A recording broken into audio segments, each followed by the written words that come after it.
Independence Day, July 4th, has always been a symbol of freedom and pride. But in the quiet town of Fairbridge, a shocking assassination tears through the festive veil, revealing a horrifying secret buried for decades. When teenager Eli Mercer inadvertently captures that fateful moment on camera, he unknowingly stumbles into a dark conspiracy where history is distorted, patriotism exploited, and his own family holds the key to unlocking the truth.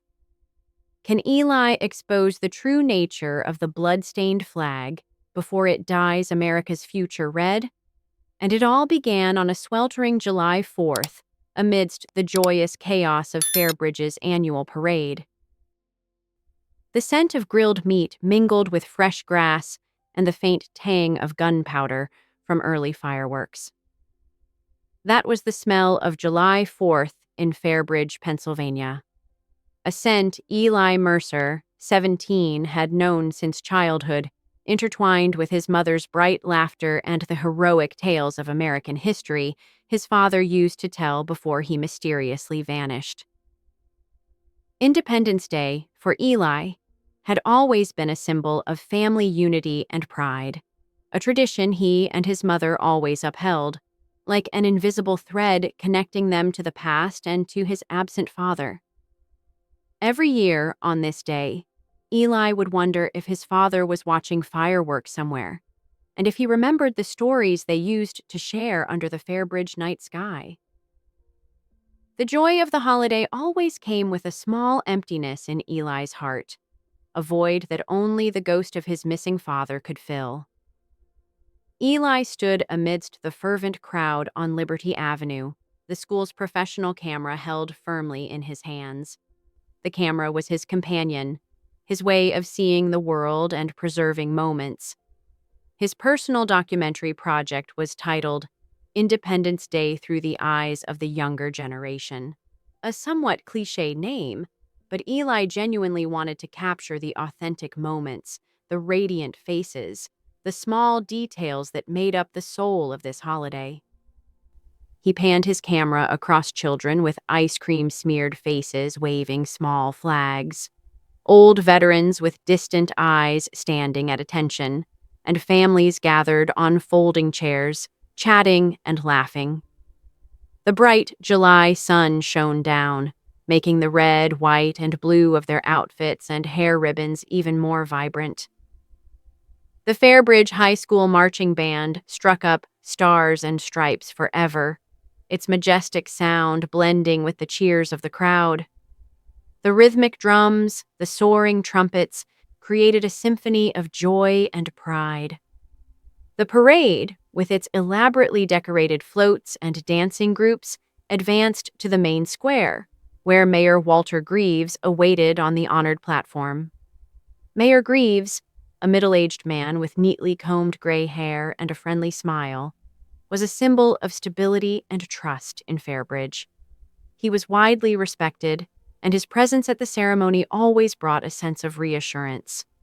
He waved to the crowd, his smile radiant beneath the colossal American flag, stretched across the street, fluttering in the wind like a tapestry woven from the nation's dreams and ideals. The moment he waved, a dry, sharp gunshot ripped through the festive air. It wasn't a firework, not a trumpet, not laughter. It was a gunshot. A single, definitive shot, carrying death. Blood splattered, staining a small part of his white shirt. Mayor Greaves collapsed, his favorite cap falling from his head, rolling across the wooden platform, stopping just at the edge. His face contorted in the final moment of horror and surprise. Chaos erupted, ear-piercing screams, trampling footsteps, police sirens wailing from a distance, growing closer, like predatory beasts closing in.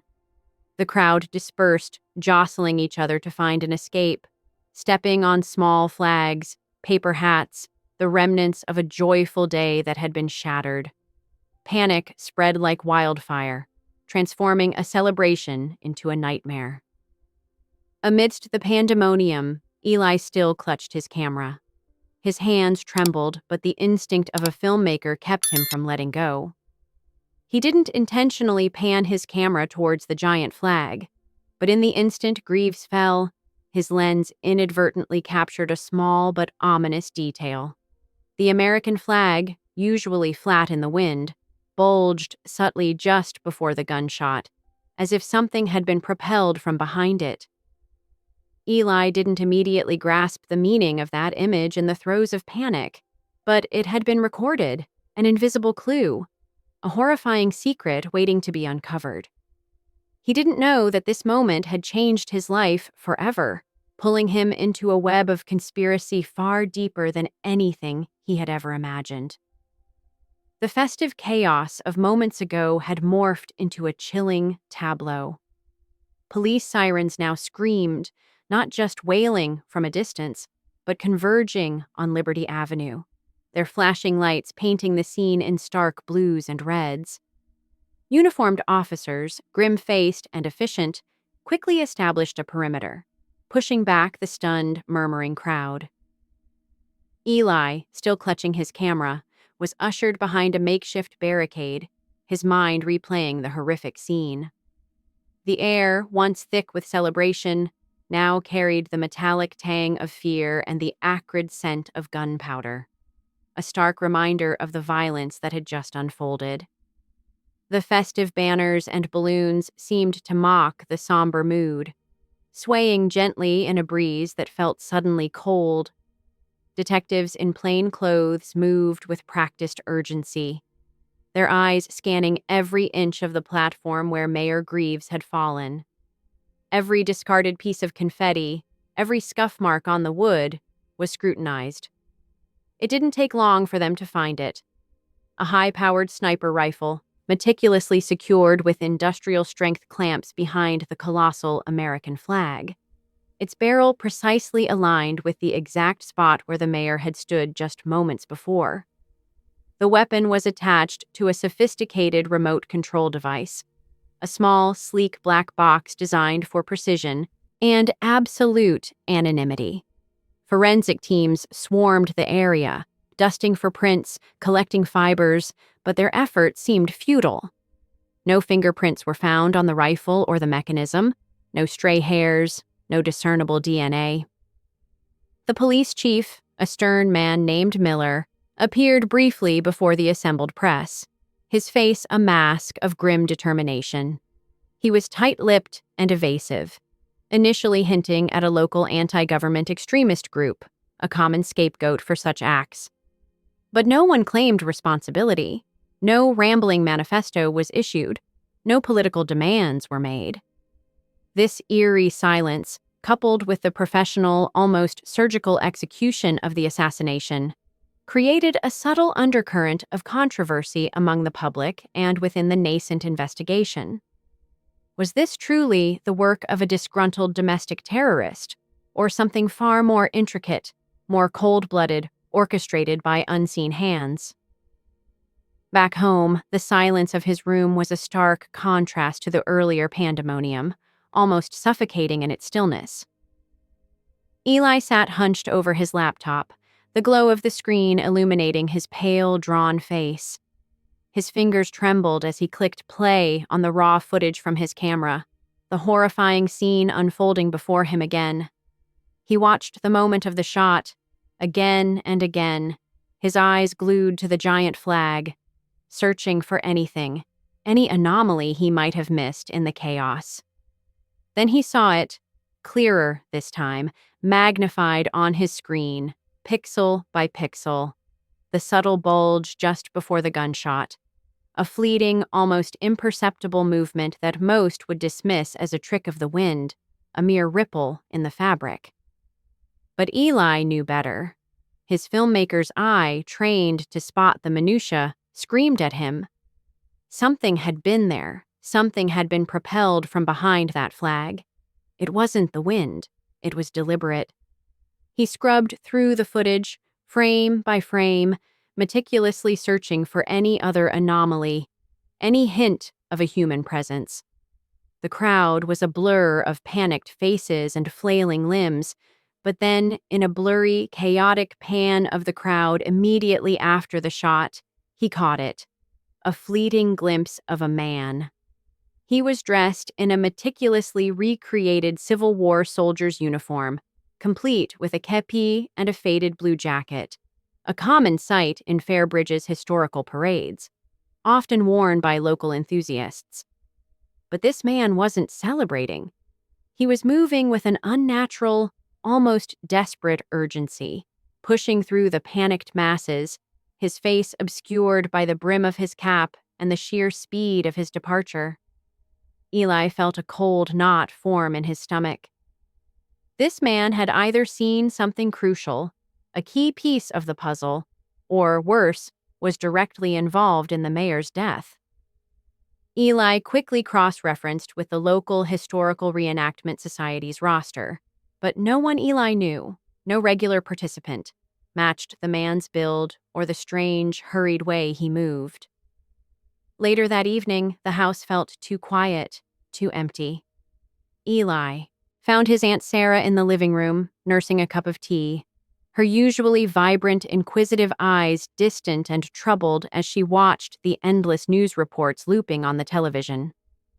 Aunt Sarah, a retired investigative journalist with a reputation for tenacity, had always been Eli's confidant, his go-to for tough questions and even tougher truths. He cautiously approached her, the weight of his discovery pressing down on him, and began recounting the strange detail about the flag and the mysterious Civil War soldier. He spoke slowly, carefully, watching her reaction. When he mentioned Mayor Walter Greaves, Aunt Sarah's hand, holding the teacup, visibly trembled, rattling the porcelain against the saucer. Her face, usually so composed, tightened, a network of fine lines deepening around her mouth. She quickly changed the subject. Her voice strained and uncharacteristically sharp as she asked about his mother, about school, anything but the mayor or the assassination. "Eli," she said, her voice dropping to a near whisper, her eyes darting nervously towards the window. "You need to be careful. Some things are best left alone. You don't know what you're getting yourself into." Her uncharacteristic anxiety, her desperate avoidance of the topic, sent a shiver down Eli's spine. It wasn't just a mayor who had been assassinated. It was as if a dark, unspoken secret, buried deep within Fairbridge's past, had been violently reawakened, and his family, somehow, was inextricably connected to it. The realization hung in the air, heavy and suffocating, promising a storm far greater than any July thunderstorm. The chilling words of Aunt Sarah echoed in Eli's mind, louder than any siren or gunshot. "Some things are best left alone. You don't know what you're getting yourself into." But Eli couldn't leave it alone. The image of Mayor Greaves falling, the mysterious Civil War soldier, and now his aunt's terrified reaction, it all pointed to something far deeper than a random act of violence. It pointed to his family. And at the heart of it was his father, Samuel Mercer, a ghost from a past his mother rarely spoke of. That evening, the tension in the Mercer household was palpable. His mother, Maria, moved through the kitchen with a forced cheerfulness, humming a tuneless melody as she prepared a simple dinner. Eli watched her, the questions burning on his tongue. He had asked about his father before, countless times, always met with a vague sadness, a quick change of subject. But this was different. This was about a murder, a secret, and a connection to a man who had vanished from their lives 7 years ago. "Mom," Eli began, his voice surprisingly steady despite the tremor in his hands. "Aunt Sarah, she seemed really upset when I mentioned Mayor Greaves. And she said I should be careful." Maria froze, a plate clattering softly against the counter. She turned, her eyes wide and haunted. "Sarah can be dramatic, Eli. She worries too much." Her voice was tight, too high. "No, Mom, this was different. And And who was Dad, really? Why did he leave?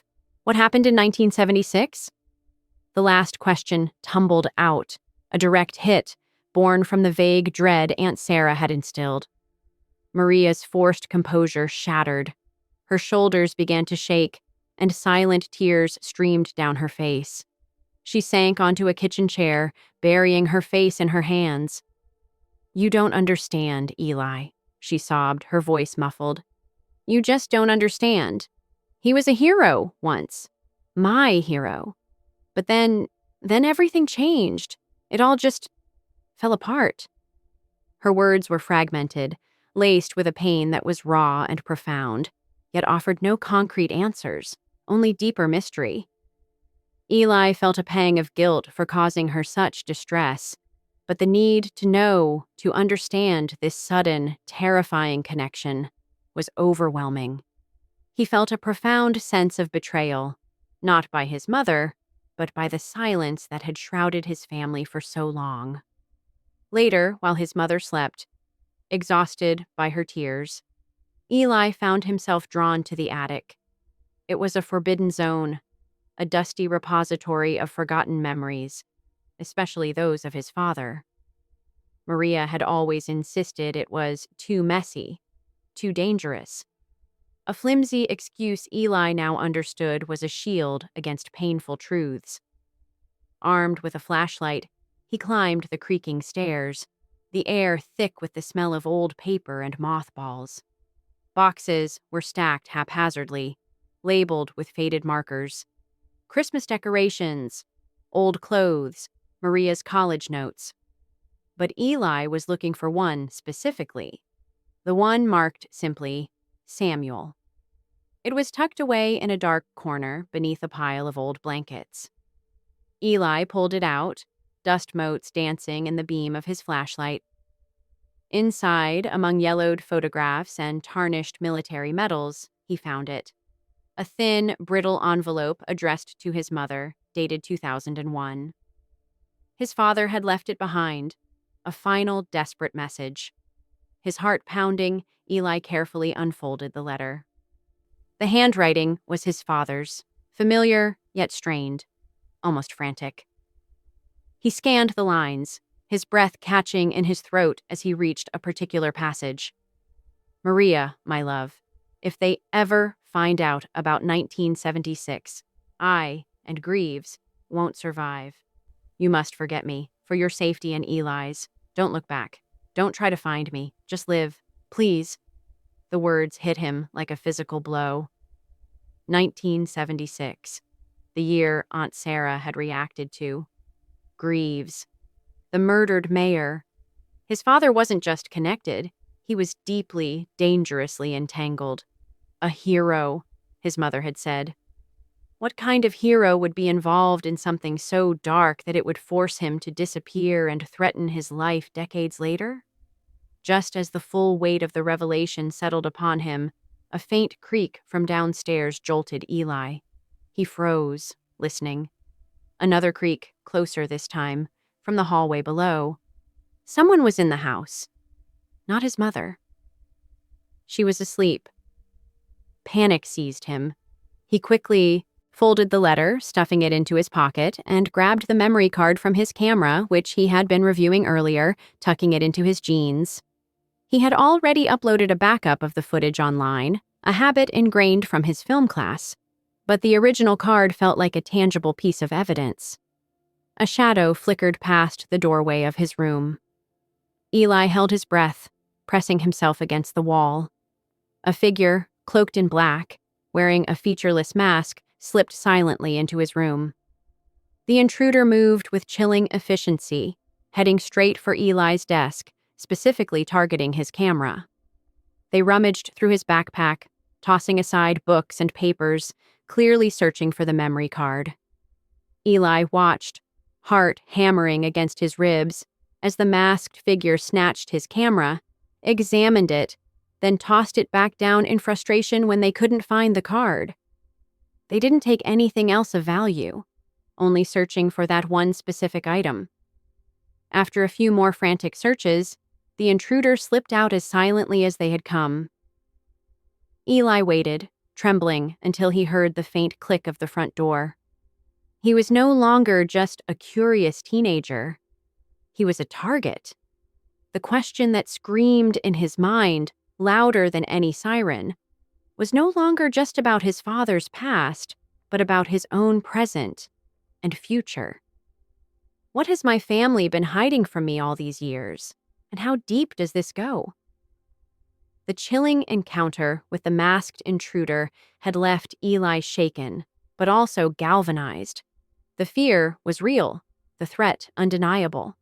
Yet, it only solidified his resolve. His father's letter, now a crumpled secret in his pocket, was a desperate plea from the past. A puzzle piece that clicked terrifyingly into place with Mayor Greaves's murder and Aunt Sarah's panicked warnings. 1976. That year was the key. He had to find out what happened then, what dark secret had forced his father to vanish and now threatened to consume their lives. With the first light of dawn, Eli slipped out of the house, leaving his mother still asleep, hopefully undisturbed by the night's terror. His destination, the Fairbridge Public Library.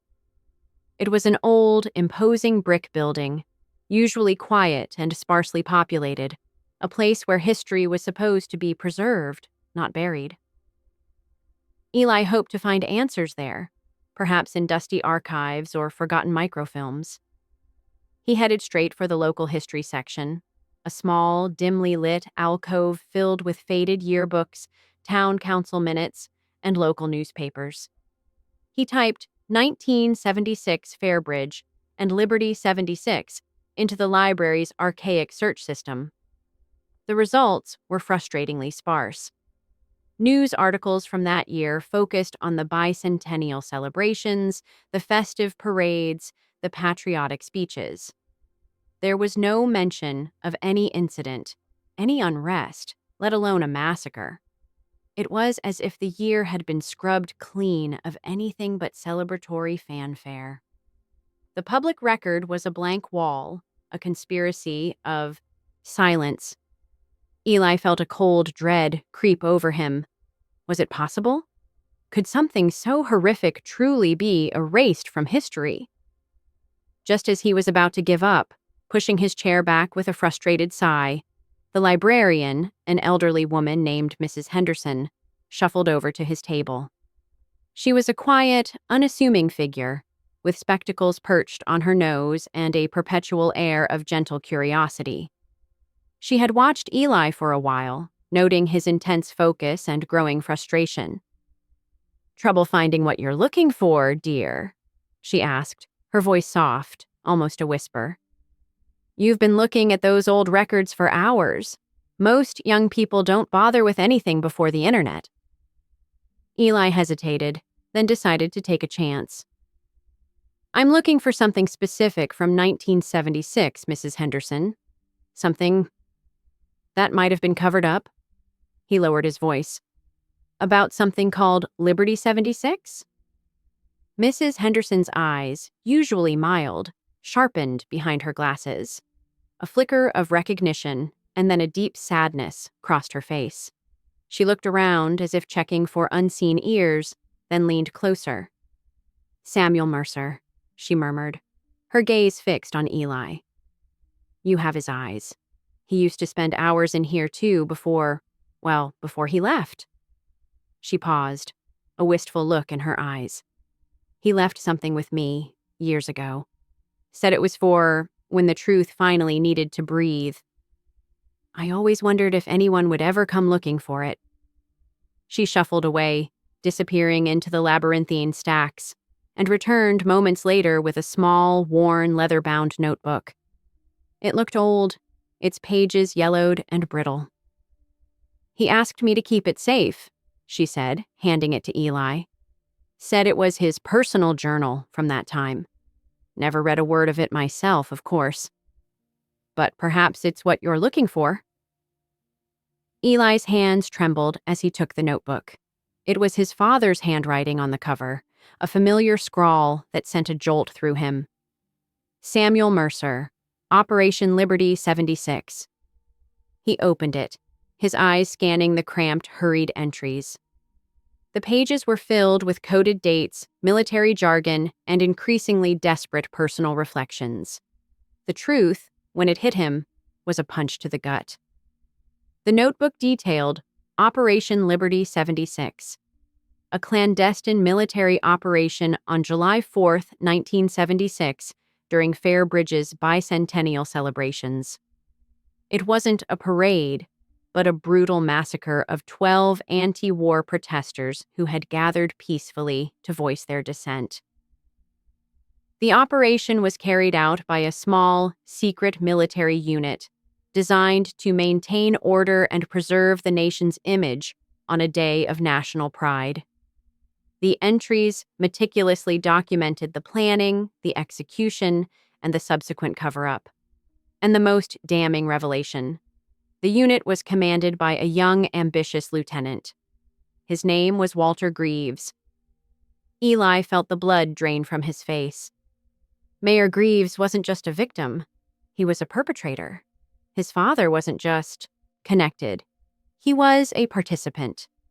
The hero his mother spoke of was part of a horrifying secret, a dark stain on the very fabric of Fairbridge's history, buried under decades of patriotic fervor. The notebook was a confession, a witness, and a ticking time bomb. The weight of the notebook in Eli's hands felt heavier than any textbook. It wasn't just a journal. It was a tombstone for 12 forgotten lives, a damning indictment of a history meticulously whitewashed. Fairbridge, the quaint, patriotic town Eli knew, was built on a lie. And his father, the man he had idealized and mourned, was part of that dark foundation. The revelation about Greaves, the recently murdered mayor, being the commander of the Operation Liberty 76 unit, twisted Eli's gut. Was Greaves assassinated because he knew too much, or because he was a target of revenge? The lines between victim and perpetrator blurred. Eli knew he couldn't confront his mother or Aunt Sarah yet. They were too fragile, too deeply scarred by the past. He needed more. The notebook mentioned a Professor Elias Vance, a local historian who had once tried to publish an article hinting at uncomfortable truths about Fairbridge's bicentennial. Eli found his contact information and, with a desperate hope, called him. Professor Vance, a man known for his eccentric but brilliant mind, agreed to meet Eli at a small, out-of-the-way coffee shop on the edge of town. "You're Samuel Mercer's son?" Professor Vance had asked over the phone, his voice tinged with surprise and a hint of caution. "I thought his family had moved on." Eli arrived early, the notebook clutched in his backpack. He waited, nervously watching the street. A few minutes past the agreed time, he saw Professor Vance's familiar beat-up sedan pull up to the curb across the street. The professor, a stooped figure with a shock of white hair, stepped out, carrying a worn leather briefcase. He looked left, then right, a habit Eli recognized from his own investigative anxieties. Then it happened. Before Professor Vance could even take a step towards the coffee shop, a large, dark-colored pickup truck, seemingly out of nowhere, roared around the corner. It didn't slow down. It swerved violently, intentionally, directly into the professor. The sickening crunch of metal and bone echoed through the quiet street. The briefcase flew, scattering papers across the asphalt. Professor Vance lay motionless, a grotesque tableau in the morning light. Eli froze, his blood running cold. He had witnessed another death, a deliberate one, right before his eyes. This wasn't a coincidence. Someone was systematically eliminating anyone connected to Liberty 76. The masked intruder in his room, the assassination of Greaves, and now Professor Vance. The stakes had just escalated terrifyingly. Shaken but resolute, Eli knew he couldn't stay there. He fled, his mind racing. The library. He had to go back to the library. He remembered a small, dusty collection of old photographs, rarely looked at. Maybe there was something there. He slipped back into the library, his heart pounding. In the archives, amongst faded black and white images of old Fairbridge, he found it. A photograph, dated July 4th, 1976. It showed the bicentennial parade, but in the background, away from the main festivities, was a group of young men in military fatigues, standing stiffly, almost like a shadow unit. And there, unmistakable, were his father, Samuel Mercer, looking younger, but with the same haunted eyes, and a very young, stern-faced Lieutenant Walter Greaves. There were others, too, their faces grim, their postures rigid. They looked less like celebrants and more like soldiers on a grim mission. This was concrete proof, undeniable. As Eli stared at the photo, the realization solidified. Someone was actively trying to erase this history, not just from records, but from the minds of those who knew it. The killings were a purge. Who was left? He remembered a name from his father's journal, a name whispered in the margins. A survivor, an old man known only as Silas, who had been among the protesters and somehow escaped the massacre. Eli knew Silas was Chloe's grandfather, his best friend. He had to talk to him. Eli found Chloe's grandfather, Silas, frail and living in a small, quiet nursing home. Silas was known for his lapses, his mind often wandering. But when Eli showed him the photograph, pointing to Greaves, a flicker of recognition ignited in Silas's eyes. His hand, gnarled with age, reached out, trembling, and pointed a shaky finger at the young Greaves in the photo. "Greaves, he didn't fire," Silas rasped, his voice thin and reedy, but clear. His eyes, though clouded by age, held a chilling memory. He didn't fire, but he gave the order. He gave the order to shoot, to silence us. The words hung in the air, a final, horrifying confirmation. Greaves was not just a participant, he was the orchestrator. And now, the orchestrator was dead, and the witnesses were being silenced. Eli knew he was next. The air around him suddenly felt heavy, charged with an unseen threat. Every shadow seemed to lengthen. Every distant sound became a potential danger. He clutched his backpack, the notebook and the photograph inside feeling like lead weights. He had unearthed a truth, but that truth had now painted a target on his back. He had to act, and fast, before he became just another erased name in Fairbridge's bloody history. The chilling words of Silas echoed in Eli's mind, a mournful dirge for forgotten souls. He gave the order to shoot, to silence us. The old man's confession, stark and clear, coupled with the brutal, calculated murder of Professor Vance, painted a terrifying, undeniable picture. Eli was no longer just investigating a cold case, a historical anomaly. He was caught in a deadly, ongoing purge. He was a target, a loose end that someone desperately wanted tied off. The notebook in his backpack, his father's journal, felt like a burning coal against his skin, holding the key to a truth someone desperately wanted buried forever. And somewhere, Eli felt it in his bones. There had to be more. A physical piece of evidence, something undeniable, something tangible that couldn't be erased from official records or denied by powerful forces. He remembered a cryptic, almost throwaway note in his father's journal, scrawled hastily in the margins of a page detailing troop movements. A line about a buried flag beneath the monument. It was a long shot, a desperate gamble, but Eli had an undeniable gut feeling. The monument in question could only be the old Civil War soldier statue that stood stoically in the Fairbridge Historical Museum's courtyard. The museum itself was usually quiet, almost deserted after hours, guarded by a single, often drowsy, night watchman. It was a risky move, a direct confrontation with the shadows, but Eli felt a desperate, almost primal urgency. Aunt Sarah's words, "You're next," were a constant, chilling whisper in his ear. He had to find something, anything, before they found him. Under the cloak of a moonless night, with only the distant glow of streetlights painting the edges of the town, Eli approached the Fairbridge Historical Museum. Its grand colonial facade, usually a symbol of local pride, seemed to loom ominously in the darkness. A silent, imposing sentinel guarding secrets centuries old.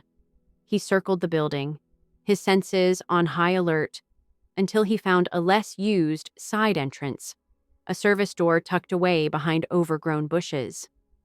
It looked like it hadn't been locked properly in years, its paint peeling, its hinges groaning. With a gentle push, it creaked open.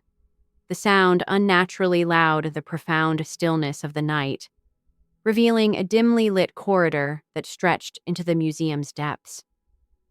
The air inside was cool and heavy with the scent of old wood, dust, and forgotten history, a musty perfume that clung to his clothes. He moved silently through the exhibits, a phantom among the ghosts of the past. His heart hammered against his ribs, each frantic beat echoing in the profound silence of the museum. He crept past dusty mannequins in period costumes, their vacant eyes seeming to follow him, and faded portraits of Fairbridge's founders, their painted smiles hiding untold stories. Finally, he reached the courtyard, a small, enclosed space open to the sky, bathed in the faint, ethereal glow of distant streetlights.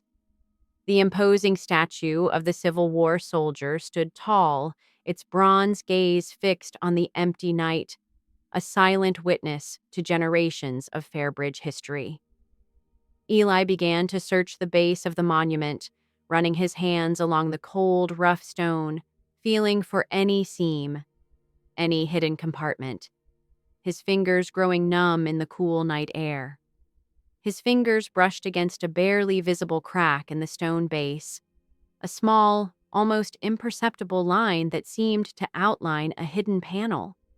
It was almost perfectly camouflaged, a testament to whoever had placed it there. With a surge of adrenaline, a jolt of desperate hope, he fumbled for his multi-tool, his breath held tight in his chest, and carefully pried at the seam. It gave way with a soft, grating click, revealing a narrow, dark opening. A musty, earthy smell, like damp soil and decaying fabric, wafted out, chilling him to the bone.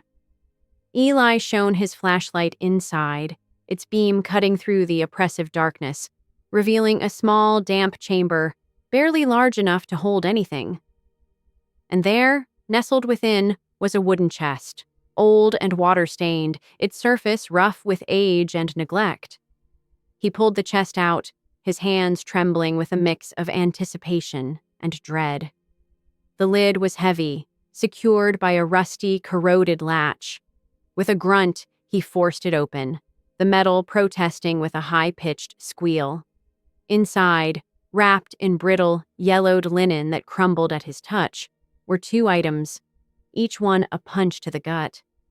The first was an old American flag, its once vibrant red and white stripes faded to a dull rust, its blue field almost black with age and grime.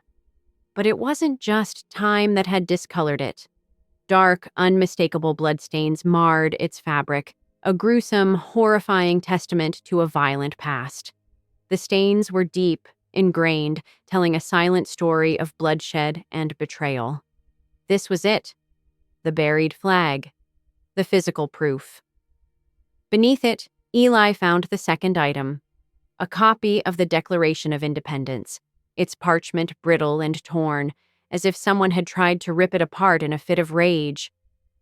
But what truly sent a shiver down his spine, colder than the night air, was the chilling inscription scrawled across its surface in what looked like dried, dark red paint, or, more disturbingly, blood. The lie of liberty. It was a direct, defiant message, a profound desecration of a sacred document, revealing the bitter, cynical truth of what had truly happened on that fateful July 4th, 1976. It was a declaration of disillusionment, a scream against the hypocrisy. As Eli stared at the damning evidence, his mind reeling, a sudden, inexplicable chill swept through the air, raising goosebumps on his arms. He heard a faint, almost imperceptible hum, a low electronic thrum that hadn't been there before. He looked up, his eyes scanning the museum's interior, his gaze snapping to the security cameras mounted high on the walls. A small, red light on one of them, previously dark and dormant, was now faintly glowing, a malevolent eye in the darkness. The camera had been reactivated. He remembered Professor Vance's words, the masked intruder in his room. Someone knew he was here. Someone was watching. He was no longer alone in the museum. A sudden, jarring ring from his phone made him jump, the sound echoing loudly in the silent museum, almost causing him to drop the flag. It was his mother. He answered, his voice tight with a mixture of fear and adrenaline. "Eli, where are you? Something's wrong." "Aunt, Sarah. She's gone." Her front door was open, and there's a note. It just says, "Liberty 76. You're next." Her voice was trembling, on the verge of hysteria. The phone slipped from Eli's numb fingers, clattering to the stone floor, the call still connected, his mother's frantic cries barely audible. They had Aunt Sarah. The game had just become terrifyingly, irrevocably personal. His last hope of a normal life, shattered. Now it was a fight for survival. The phone lay shattered on the museum floor, a silent testament to Eli's terror. Aunt Sarah, gone. A note, a chilling promise. "Liberty 76, you're next." The cold dread that had been a constant companion since the mayor's assassination now solidified into a paralyzing fear. He was no longer just a curious teenager. He was a hunted animal, trapped in a museum that had just become a death trap. The faint, red glow of the security camera seemed to mock him, a silent, all-seeing eye.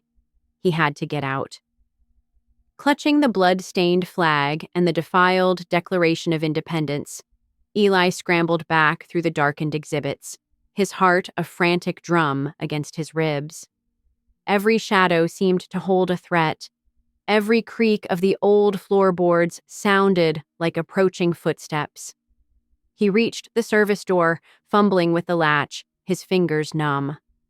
It opened with a groan, revealing the moonless night, but also the ominous silhouette of a dark sedan parked just down the street, its engine idling. They were waiting. Just as Eli was about to bolt into the night, a sharp, metallic voice, distorted by a modulator, pierced the silence from a hidden speaker somewhere near the museum entrance. "If you want to save your aunt, boy, don't open your mouth about Liberty 76. Drop what you found. Disappear, or she dies. And you're next, just like the professor." The voice was cold, utterly devoid of emotion, confirming his worst fears. They knew exactly what he had, and they had Sarah. Eli froze, the flag and the declaration feeling impossibly heavy in his hands. He was cornered. He could hear footsteps approaching from inside the museum, and the sedan's engine revved. There was nowhere to run. Suddenly, a blur of motion from the alley beside the museum.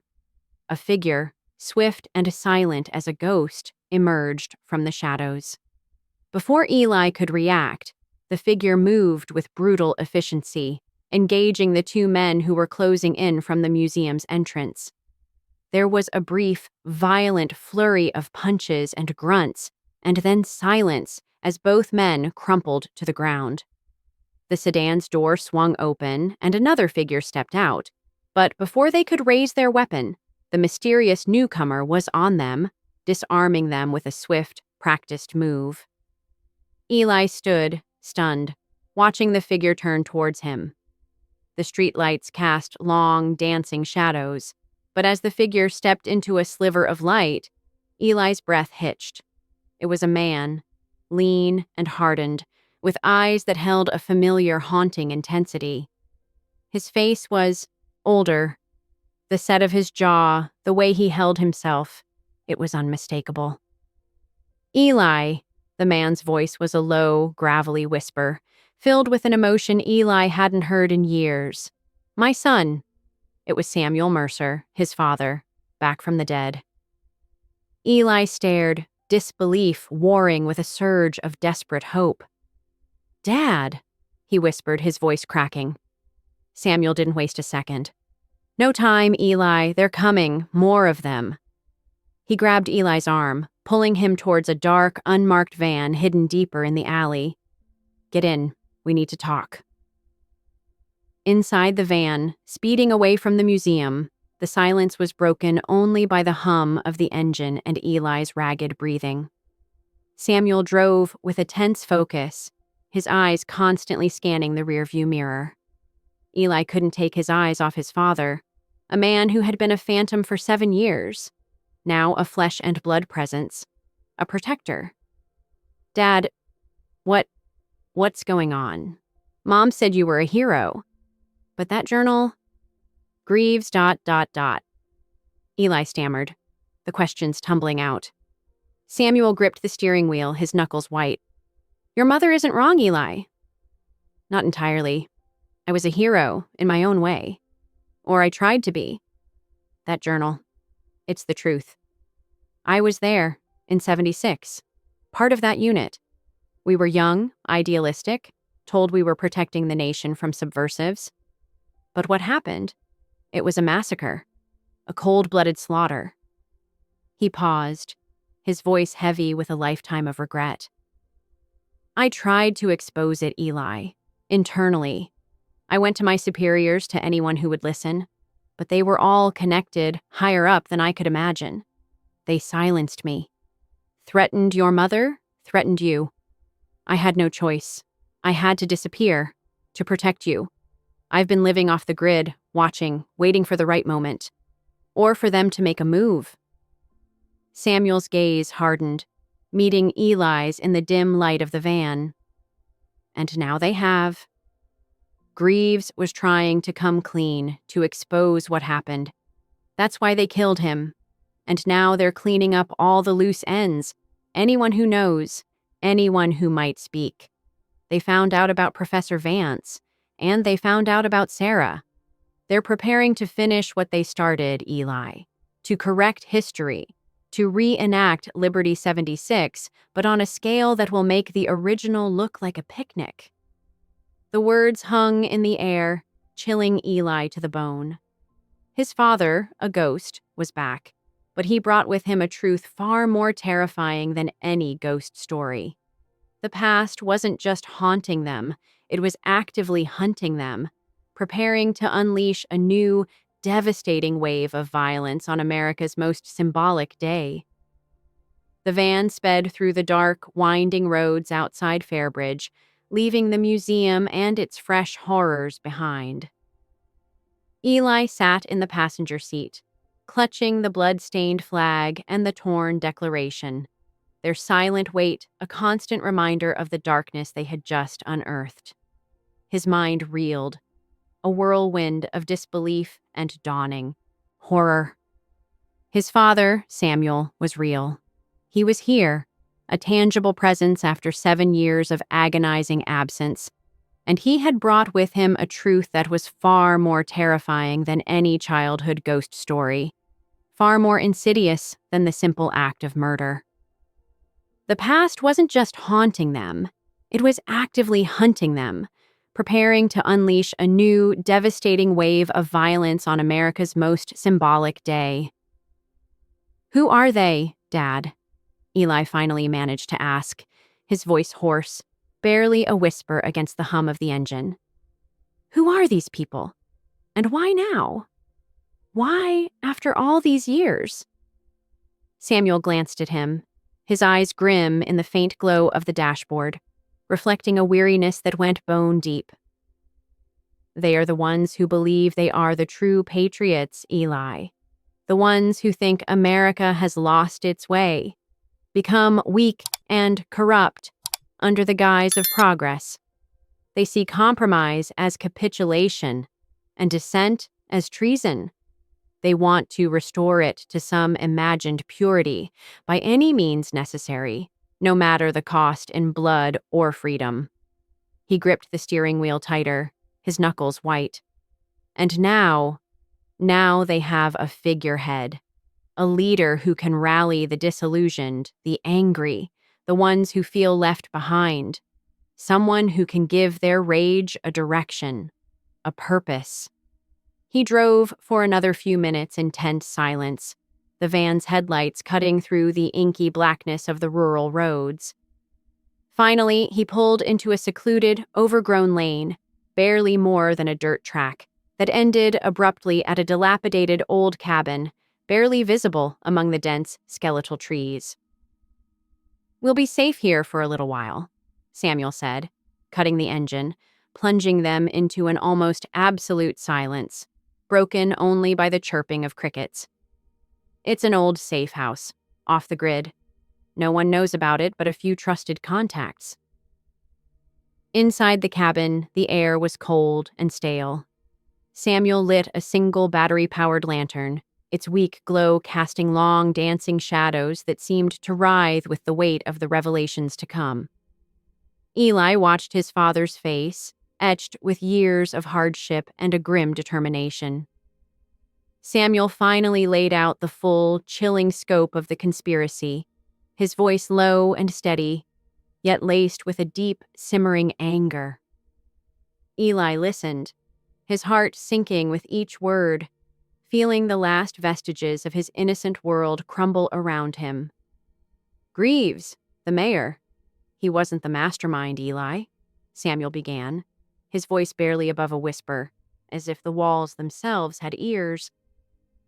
"He was trying to make amends. He'd been haunted by 76 for decades, the faces of those protesters, the sound of the shots. It never left him. He was quietly gathering evidence, trying to find a way to expose the truth, to atone for his part in it, however small. He even contacted me a few months ago, through a dead drop, a coded message I'd set up years ago just in case. He wanted to go public, to finally tell the story of Liberty 76, to clear his conscience before he died." Eli's mind raced, trying to connect the dots, the pieces of this horrifying puzzle. So, if it wasn't Greaves, then who? Who killed him?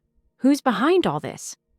Samuel's gaze hardened, a cold fire igniting in his eyes, reflecting the lantern's dim light. The real architect, the one pulling the strings, is someone no one would suspect. Someone who was close to Greaves, who used his position, his trust, like a viper in the grass. Someone who could manipulate the narrative, control the flow of information, and command loyalty without suspicion. It's Vice Mayor Carla Dorn. Eli gasped, a sharp, involuntary intake of breath. Carla Dorn? The polished, charismatic vice mayor, a rising star in local politics, known for her passionate speeches about community, family values, and traditional American ideals. The woman who had given the eulogy at countless town events, whose smile was always so reassuring. It was almost unbelievable, a betrayal on a scale he couldn't comprehend. She was the epitome of Fairbridge's wholesome image. "She's obsessed with the idea of a pure America," Samuel continued, his voice laced with disgust, a raw edge of contempt. "A model Fairbridge, cleansed of anyone she deems un-American, subversive, or traitors. She sees a nation in decline, weakened by diversity and dissent, and believes she is destined to be its savior. She found out about Greaves's plan to expose Liberty 76. She saw it not as a threat to her, but as an unparalleled opportunity. Greaves was a loose end, yes, a relic of a past she wanted to control, but his death could also be a catalyst. So she eliminated him, making it look like a random act of extremist violence. But why? Eli asked again, still struggling to process the depth of the betrayal, the sheer audacity of her ambition. Why use his death? To silence him? Yes, and to prevent the truth about 76 from coming out, Samuel explained, his voice growing more urgent. But more importantly, to use his death as a rallying cry. She's been secretly cultivating and manipulating a well-armed, highly radicalized extremist group. A militia that believes the government is weak, that traditional American values are under attack, that a second revolution is needed. She's convinced them that the true America needs to be reclaimed, violently if necessary, and that she is their divinely appointed leader. She's their prophet, their strategist, their queen. Samuel leaned forward, his eyes fixed on Eli's, his voice dropping to a chilling whisper that filled the small cabin. Her plan, Eli, is to stage a massive terrorist act during Greaves's upcoming public memorial service. She'll blame it on a resurgent anti-war faction, framing the very people who were massacred in 76, and, by extension, anyone she considers progressive or liberal. She wants to ignite a full-blown political war, a civil unrest that will tear the country apart, creating a power vacuum she can exploit. She believes this chaos will allow her and her true patriots to rise, to restore America to her twisted, authoritarian vision. It's a perversion of everything this country stands for. The sheer audacity, the cold, calculating nature of it made Eli's stomach churn, a wave of nausea washing over him. It wasn't just about a past massacre. It was about weaponizing history, twisting patriotism into fanaticism to create a terrifying future. Carla Dorn wasn't just a murderer. She was a usurper, a puppet master pulling the strings of extremism, a wolf in sheep's clothing. "And Aunt Sarah?" Eli asked, his voice trembling, the image of his aunt's terrified face flashing in his mind. Why her? Sarah knew too much about Greaves's past, about his attempts to atone, Samuel said, his jaw tight, his eyes distant. She was a journalist, Eli. She would have dug, relentlessly. Carla needed her silenced, and she knew Sarah was your weak point. A message, a warning, a way to control you. Eli looked at the blood-stained flag and the defiled declaration in his hands. They were no longer just relics of a forgotten tragedy. They were symbols of a desperate battle for America's soul. He had his father back, a man he had mourned for years, but their reunion was not one of comfort or peaceful reconciliation. It was a reunion forged in the crucible of fear, a shared, terrifying mission. They had to stop Carla Dorn. They had to expose her truth before her twisted version of liberty consumed them all, before Fairbridge became the bloody blueprint for a new, terrifying America. The clock was ticking, and the memorial service was only days away. The air in the cabin was thick with grim determination. The memorial service for Mayor Greaves was tomorrow, July 4th. Carla Dorn's stage, their last chance, Eli, Samuel, and a new addition to their desperate team, Chloe, Eli's best friend, whose grandfather Silas had been a survivor of Liberty 76, and who also happened to be a prodigy hacker.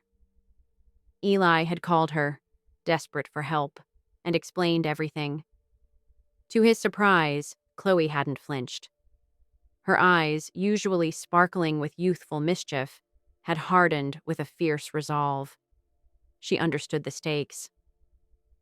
We need to expose her, Eli stated, clutching the blood-stained flag and the torn declaration. Publicly, no one will believe us otherwise. Samuel nodded, his gaze fixed on the lantern. Carla will have her militia in place. They'll be armed, ready to create chaos. We can't just walk in and yell, "Conspiracy." But we have the recording, Chloe interjected, tapping furiously on her laptop, a web of code scrolling rapidly across the screen. Dad's recording of Carla confessing, and Eli's video of the assassination, and the flag, the declaration. Her fingers danced across the keyboard. If we can broadcast it, during her speech, live to everyone. Samuel looked at Chloe, a flicker of admiration in his weary eyes. That's a suicide mission. Kid, they'll shut down the broadcast, kill anyone involved. Not if we hit them hard and fast, Chloe countered, her eyes gleaming with a hacker's cunning. I can tap into the town's public address system, even their local news feed, create a momentary window, but it has to be precise, and we need a distraction. Their plan coalesced under the dim light of the lantern, a desperate gamble against overwhelming odds. Samuel, with his military training, would create a diversion to draw the militia's attention. Eli, armed with his camera and the physical evidence, would be ready to capture the chaos and the truth. And Chloe, the digital warrior, would be their voice, ensuring Carla Dorn's confession reached every screen in Fairbridge and hopefully beyond. The next day, Fairbridge's main square was packed, a sea of solemn faces and American flags. The atmosphere was heavy, a stark contrast to the festive chaos of a few days prior. A large stage had been erected, draped in black bunting, with a giant screen displaying Mayor Greaves's image. Vice Mayor Carla Dorn, impeccably dressed, stood at the podium, her voice smooth and resonant, delivering a eulogy that dripped with false patriotism and veiled accusations against forces seeking to divide our nation. Eli, with his camera hidden, and Samuel blending into the crowd near the back, felt their hearts pound in unison. Chloe was positioned in a discreet, elevated vantage point, her laptop humming. As Carla Dorn reached the crescendo of her speech, condemning those who undermine our sacred ideals, a sudden, deafening explosion ripped through a deserted warehouse several blocks away, Samuel's diversion. Sirens immediately wailed, drawing police and militia attention away from the square. Now! Samuel's voice crackled in Eli's earpiece. Chloe's fingers flew. The giant screen behind Carla Dorn flickered, then abruptly cut away from Greaves's image. A grainy, shaky video filled the screen, Eli's footage of the mayor's assassination, magnified for all to see. Then the audio shifted. Carla Dorn's voice, clear and chilling, filled the square, no longer delivering a eulogy, but a confession. Greaves was a fool, trying to dredge up 1976. He had to be silenced. This nation needs a cleansing, a new revolution. We will restore order, purity, and these so-called anti-war elements, these progressives, they will be the perfect scapegoats. The people will demand action, and we will be there to provide it. A wave of stunned silence washed over the crowd, followed by a collective gasp, then murmurs, and finally, a roar of outrage. People turned, their faces contorted in disbelief and fury, pointing at Carla Dorn. The carefully constructed facade of grief and patriotism crumbled. Carla Dorn's face, initially frozen in shock, contorted into a mask of pure rage. "Shut it down! Shut it down now!" she shrieked into the microphone, her voice cracking. But it was too late. The militia, members scattered throughout the square, reacted. Shots rang out, not from the stage, but from within the crowd, aimed at the now rebellious citizens. Panic erupted once more, but this time it was different. This wasn't just fear. It was righteous anger. The square became a battlefield, a chaotic mix of screams, gunshots, and desperate cries for justice. Eli, still filming, saw a militia member raise his rifle, aiming directly at a group of unarmed protesters, including his mother, who had rushed into the square after hearing the explosion. Without a second thought, Samuel Mercer, who had been moving towards Eli, lunged. He shoved Eli out of the way, shielding him with his own body. A volley of shots. Samuel groaned, a guttural sound of pain, and collapsed, blood blossoming rapidly on his chest. "Dad!" Eli screamed, falling to his knees beside him, the camera forgotten. Samuel looked up at him, his eyes filled with a lifetime of love and regret, but also a profound peace. "The truth, Eli," he rasped, a faint smile on his lips. "Tell them. The truth." His eyes glazed over, and his hand, reaching for Eli's, went limp. Grief, raw and agonizing, tore through Eli. But there was no time. The square was a war zone. Chloe, through the earpiece, urged him. "Eli, you have to go. The FBI is moving in. Get the evidence out." Clutching the blood-stained flag and the declaration, Eli, fueled by a new, burning resolve, fought his way through the chaos. He found an FBI team converging on the square, drawn by Chloe's anonymous tip and the sudden public unraveling of Carla Dorn's plot. He thrust the evidence into the hands of a bewildered agent, his voice hoarse but firm. "This is it," Eli gasped, tears streaming down his face, blurring his vision of the chaos. "This is the truth. This is the real story of Liberty 76. And this is the freedom America needs to know." The days that followed July 4th in Fairbridge were a blur of sirens, flashing lights, and a profound collective reckoning. The main square, once a vibrant hub of celebration, then a chaotic battlefield, was now a somber crime scene, meticulously combed over by forensic teams, cordoned off with yellow tape that seemed to stretch for miles. The echoes of gunshots and screams still seemed to linger in the humid summer air, a haunting, indelible reminder of the day Fairbridge's carefully constructed facade of patriotism had shattered into a million pieces. News vans from every major network descended upon the quiet town, their satellite dishes pointing skyward like hungry beasts, broadcasting the horrifying truth of Operation Liberty 76 and Carla Dorn's modern-day conspiracy to a shocked nation. Carla Dorn was arrested on the spot, her mask of composure finally cracking into a grotesque grimace of fury and disbelief as the FBI agents led her away. The recording of her chilling confession, broadcast live to thousands, was undeniable, a digital testament to her twisted ambition. Her extremist group, exposed and leaderless, quickly fragmented, many of its members apprehended in the ensuing chaos, their fanaticism crumbling under the weight of public condemnation and legal action. The truth about Operation Liberty 76, once a whispered secret confined to dusty journals, was now front-page news across the nation, sparking outrage, heated debate, and a painful, necessary re-examination of American history. Fairbridge, once a quaint, forgotten town, became an unwilling symbol, not just of a hidden, bloody past, but of a nation grappling with its own ideals, its own definitions of liberty and justice.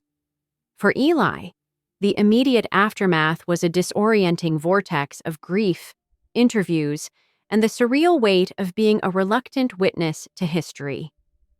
He delivered the blood-stained flag and the torn declaration, along with his raw camera footage and his father's meticulously kept journal, to the FBI. He recounted everything, from the subtle bulge in the flag to the chilling words of Silas, the weight of the truth heavy on his young shoulders, yet strangely liberating. His mother, Maria, was found, shaken but alive, thanks to the FBI's swift action following Chloe's anonymous tip-off. Her relief at seeing Eli mixed with the profound shock of Samuel's return and sacrifice. Aunt Sarah, though traumatized by her abduction, was safe, her journalist's instincts already beginning to stir, eager to tell the full story. But his father, Samuel, was gone. A presence for only a fleeting, terrifying moment. A hero who had returned only to make the ultimate sacrifice. The funeral was a quiet, somber affair, held under a weeping willow tree in the old Fairbridge cemetery. It was attended only by Eli, his mother, Aunt Sarah, Chloe, and a few close family friends who knew nothing of the true sacrifice Samuel had made, only that he was a man who had returned and then tragically passed.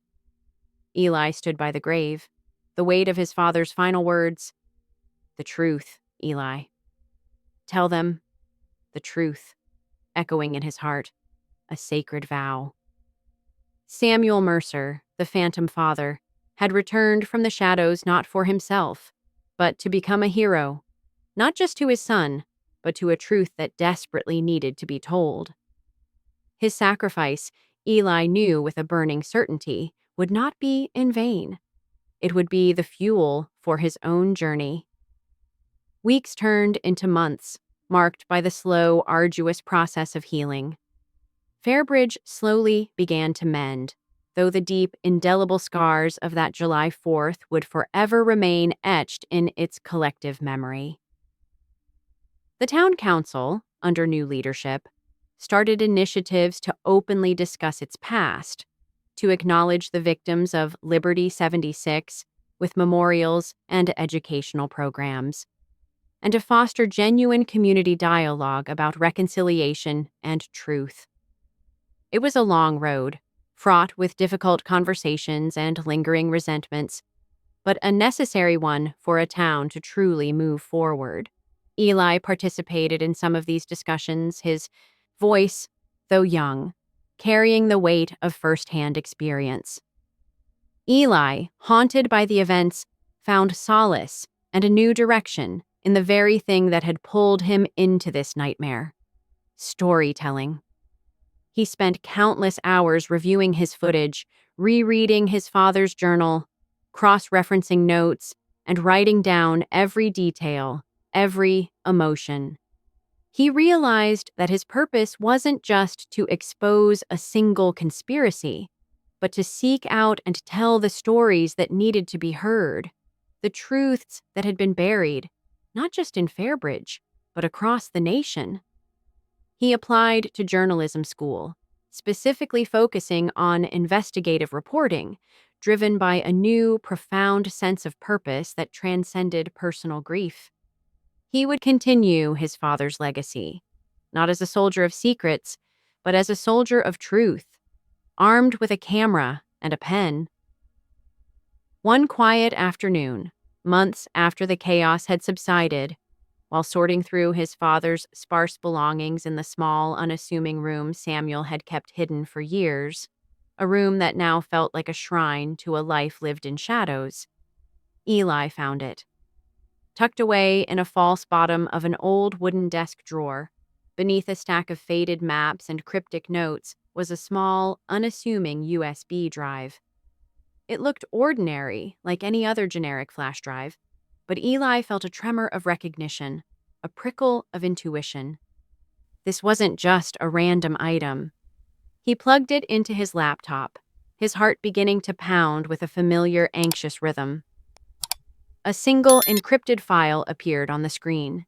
He clicked it open, a sense of foreboding washing over him. The screen glowed, displaying only a single line of text, stark and chilling against the black background, written in his father's distinct hand. "If you're reading this, America is still not safe." Eli stared at the words, a cold knot forming in his stomach, spreading through his chest. It wasn't an ending.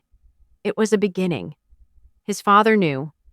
The truth they had uncovered, the conspiracy they had exposed, was just one layer, one battle won, there were deeper shadows, larger, more insidious conspiracies, still lurking beneath the surface of the nation he called home, waiting for their moment to strike. He clutched the USB drive, its small plastic casing feeling like a heavy burden, a new kind of flag in his hand, a symbol of a journey that had just begun. His new flag, not one of blind patriotism, but of vigilant truth. The fight for America's soul, he realized, was far from over. And he, Eli Mercer, was now on the front lines.